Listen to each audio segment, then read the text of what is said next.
One podcast generated like something like 60K, the other one generated 40 something, but 40 million, Yeah. eight figures. 8 figures. What you want is you want to be able to educate people, create real relationship, build real trust. Don't make them into leads, just educate them. And then when they would want the something that you're selling, they would come to you because you're the expert. Becoming a master is not about doing 4,000 things. It's about doing 12 things 4,000 times. The Ultimate Sales Machine presents the CEO Mastery Show for entrepreneurs looking to grow faster, better, smarter. When you invest at theultimatesalesmachine.com/workshop, if after you attend that workshop, if it's not the best 2.5 hours you've ever spent to get insights, relevant situations provided to you that could best help you implement these strategies and tactics, we'll get you back every penny you paid to participate. But that's just not going to happen. I mean, this is something I've been doing now for 2 decades. I've hosted more of these workshops than anyone alive. So I promise, I may not be Chet Holmes, but I've got your back. And his number one protege, I'm sure I won't let you down. So get yourself registered right now, and I'll see you on the inside. Hello everyone, Amanda Holmes here, CEO of Chet Holmes International. I'm so happy that I brought in Isar here, Meitis, because when I heard that he's 3-time CEO, first time was a startup, used some venture capital, a couple $1 million worth, and realized that it wasn't exactly the best business idea. But then his second, he grew to 100 mil. So I would say he learned quite a lot from that very expensive mistake. And then you have another business now, Be the Stage, which I absolutely love. And I just have to say, as a testimonial for his business, hold on. So they brought me in to speak. We spoke in Vegas. I had been at the same place with the same amount of followers for several years now. And after the 3 weeks of doing that interview, 50 to 70 new followers a day. I'm shocked, and I'm looking at that versus what I was doing with my ad spend and going, there is something magnificent about what you guys are doing. And another intro into this, we just recently did a survey. We had 400 CEOs reply that their number one biggest problem is generating new leads. That is a big difficulty. And what was your response to that? Because I loved it. That CEOs don't need leads, they need sales. And people are so trained to think that they need leads in order to generate sales. And it's true, you need leads to generate sales. But people forgot what the end goal is. And they kind of assume that, okay, in order to generate this number of sales, I need 10x or 100x the number of leads, because that's my conversion, that's how the funnel works. So funnels is a big deal, right? But people think that's the only way. And I'm like, no, that's completely messed up. Yeah. Right? What you want is you want to be able to educate people, create real relationship, build real trust. Don't make them into leads, just educate them. And then when they would want the something that you're selling, they would come to you because you're the expert. Yes. And so instead of saying, oh, I'm trying to get to 6,000 leads this month so I can close 20 deals, try to get to 100 leads that will close 20 deals. Right. And what it's really doing, in addition to the fact that it's a lot less stressful and a lot more relationship-based and transactional driven, it actually lowers the overheads insanely.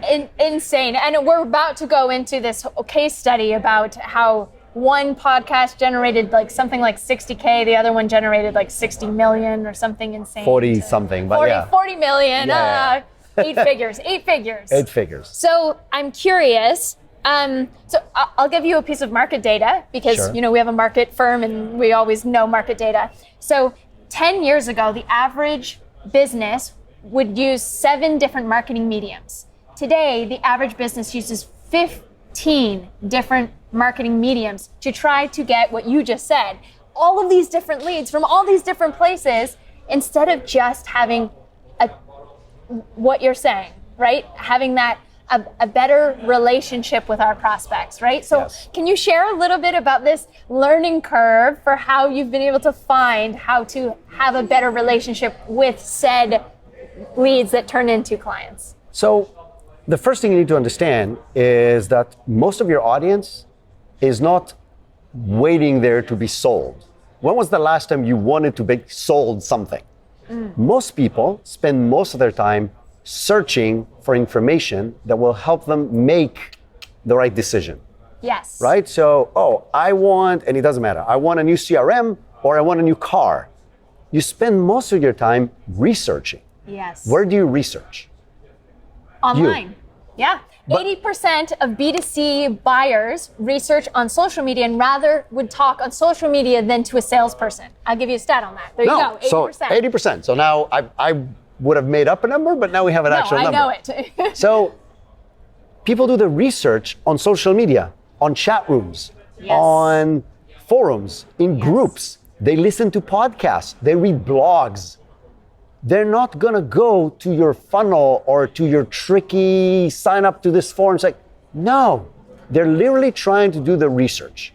And if you can help them do the research in those places where they are, going back to your example, all we did with your content is chop it off to learning worthy small segments on very specific topics and relist it where it belongs.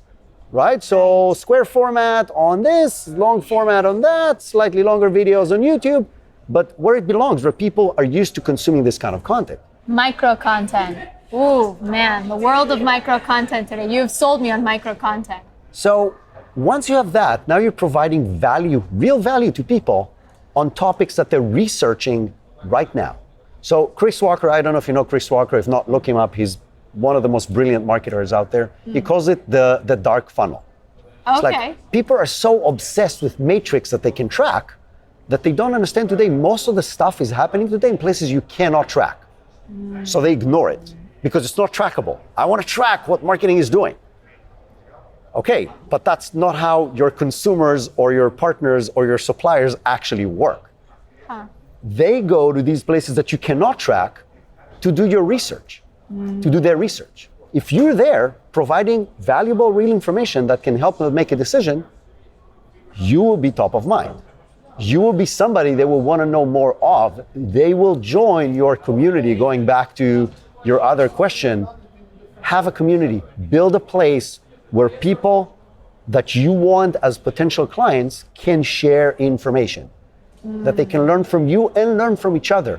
Nurture these relationships. Would you like to double the size of your company in the next 12 months flat? Take 30 seconds to answer our quiz on the ultimate sales machine on what's holding you back from growth. The reason is because 95% of businesses will never make it to $1 million in annual sales. Of that, 0.08% of those will reach $5 million. Of that, 1.5% will ever reach $10 million, and 0.004% will ever reach $100 million and beyond. See, in most cases, it's not about your product or service. It is the skills it takes to grow your business. Based on the Ultimate Sales Machine, written by my father, Chet Holmes, voted in the top 10 most recommended marketing and sales books of all time. We can help you get there. All it takes is focusing on one skill area that can double your sales if you have the pig-headed discipline and determination to do so. So be pig-headed. Go ahead and answer those 5 questions on our survey to understand how you can create your ultimate sales machine. Answer these 5 questions at howtodoublesales.com. You kind of shared about the fact that we have this case study. So both my partner and I have podcasts that we've launched roughly at the same time about 2 years ago. Okay. And we have X number of listeners, nothing crazy. And we got a few deals, some consulting. I've invested in a business through that. So we've done some, probably $40,000, $50,000, $60,000 worth of revenue that came from these podcasts as leads or people that we connected with. Not bad, right? Pays the bills. Yeah. So instead of investing money in the podcast, it actually pays for itself. There we go. But if you're a $5 million business, $20 million business, $100 million business, I don't care about $60,000. It's wasting my time. So our largest client today is a $150 million company. Okay. And what we've done different from them than a podcast, we said, okay, how do we build relationships? The problem with a podcast, and again, don't get me wrong, a podcast is an amazing platform to build relationships and network. The only problem is, it's what we're doing right now. It's one-to-one only. Yes. So you're doing an interview, it's me and you. You'll get to know me better, I get to know you better, it's fantastic, but that's where it ends. So to build $100 million company on one-to-one relationships, you'll be interviewing all day and all night, and you won't get any sleep, and you won't be able to run your company. But if you're doing a live show, if you're doing it live, where people can join, now you're doing one-to-one, like we're doing right now. You're doing one-to-few, because you have people in the audience that you're interacting with, and it needs to be in your mind. You need to call out people in the audience. You need to be active in the chat. You need to let them ask questions. You need to bring them to the stage and let them share the stage with you and the guest. So now you generated another relationship of the guest and those people. Yeah. Now think about if you've ever been on a stage, and most CEOs have been on some stage, either even just a company stage. Yeah. You get off the stage, there's people who want to talk to you. But whoever shares the stage with you, they want to talk to them as well. Because people assume that the people on stage are the same ilk, the same level, the same prestige, the same. It doesn't have to be the case. So if you elevate somebody to the stage, now they have this pixie dust on them as the other person. Going back to your content, you take that content and you generate the content as if your potential client who literally just came in to ask a question, and he's not a lead, he's just a guy doing research, that you provided access to the guest. Love it. So if you and I are doing this live right now, and you're a guest on my show, and I have people listening, I'm like, hey, you can ask Amanda something, like, holy crap, in what kind of universe I have access to the CEO of, it just doesn't happen. But now it happens. And the content, the piece of content is just the two of you. I'm not a part of it. The show is not a part of it. So now you have this magic where you create one-to-one, one-to-few relationships, still investing 1 hour. And then the end of the magic is what you said. Now you take this piece of content that would have been 15 minutes, 30 minutes, an hour worth of conversation, and you chop it off to micro content. quick to digest, but really valuable pieces of information in the format where it needs to live. So for social media, for TikTok, for YouTube, for wherever your potential customers LinkedIn, are. Instagram. Correct. So depending on where your audience is. Yeah. This becomes one to many. Now, thousands, tens of thousands, millions of people can see the content that you still generated in that 1 hour. I love it. I love it so much, and I've seen the results, right? I'm looking at this going, whoa, this is magnificent. I have to recreate this. I used to do this actually years ago. I would do interviews and I would be live on Periscope. I'd ask them, is it okay if I go live? And they're like, you're gonna go live? I'm like, yeah, because then we have a live audience and then I can interact with them. So what you're saying makes sense to me, and you do build that bond. And then when you call them out, they feel so proud, right? So I used to be a singer-songwriter. I'll prove your point again. When I was a singer-songwriter, I would close the entire room always on my CD sales, but it was because I knew every single person's name in the room. I would play at a coffee shop or a bar. By the end of it, we had a whole experience together, right? Absolutely. And they never forgot it. Some of them have become clients now, changing over to my business model. But I love this approach of being able to utilize your community and bringing them into your content and then repurposing that content so then they get elevated. I love it. And I'll say one more thing about the community. People are like, oh, why do I need a community? Like, the community becomes the best social validation for everything that you're doing. Social validation. Social validation. So what happens is now somebody goes to the community and say, hey, I've heard about Amanda and I've heard about the ultimate sales machine, but I've never actually tried it. Does it really work? Right. And then 50 people are going to say, yes, it's awesome, try it out. And 10 people, like your biggest fans, the people that have been on the show, the people that have been guests on the show that you're allowed to ask, is going to say, write a whole freaking blog as an answer. And we see that happening with our clients all the time. Wow. So now they're not asking the company, they're asking a community of people that is quote unquote independent. Right. And they're getting an answer that if you provided, you say, yeah, whatever, of course she will say that. I love But now it's somebody else that is independent, that is not affiliated, is giving them everything they want to know, again, to answer questions that they're doing in their research that cannot be tracked anywhere. It can't be tracked. It can't be tracked. Don't say that to me. I still want to track things. There's a lot of things. I'm still teaching There's business owners to There's track a lot of things you can track. But don't think that because the cookie told you that this is the last click they clicked, that's why they became your client. Well, but I did track, so I tracked how many followers I was getting, and I paired it up with the micro content that was rolling when you guys started releasing that.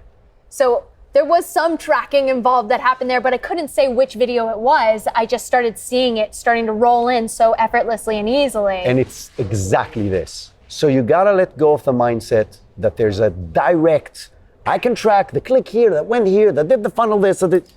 It's not happening. Today's world doesn't work this way anymore. And the problem is CEOs, especially of larger companies, invested hundreds of thousands of dollars in different software to track things. So now they want to track things. I'm like, but your clients are researching on social media and in groups and in chat rooms. Yep. So Hard. what you're tracking is once they're trying to buy, they've already mostly made their decision based on the research they've done. Yeah. And you're not there. Yeah. So the magic is creating this community, having a live interaction with your potential clients, educating them. Don't sell anything. Just give them, help them make the decision they want to make, and you'll get customers instead of leads. Oh my God, what a great conclusion to that too. How do they find, where can I tell people to find you, Be the Stage, where should that live? First of all, Be the Stage is bethestage.live. Okay. Because we produce live shows for people and build communities for people to do everything we just talked about. And you can find me on LinkedIn as Isar Meitis, ISAR Meitis, and there's only one Isar Meitis on LinkedIn. Oh, well, that is So the that benefit makes it of having that makes it very good. name. Yeah, there's a benefit of having a name nobody can pronounce. I am not the only Amanda Holmes on Instagram, so I had to take my salsa name. It's Amandita Holmes on Instagram. Amanda Holmes doesn't care about her Instagram, and I keep trying to get it from her, but God. Unfortunately, I am my salsa name. But I love that you got your own name. I do. Yes. So you can all find Isar there, as well as Pablo. Correct. Pablo is the other half to Be the Stage, who's absolutely magnificent. The better looking, smarter half is Pablo Gonzalez. So You two are a very powerful team. I can't wait to see the more that you create. thank you so much. Thank you. This was awesome. Subscribe for more videos. Claim your free Chapter 4 of The Ultimate Sales Machine. This chapter helps you get 9 times more impact from every move you make. Visit ultimatesalesmachine.com. This has been the CEO Mastery Podcast, brought to you by The Ultimate Sales Machine.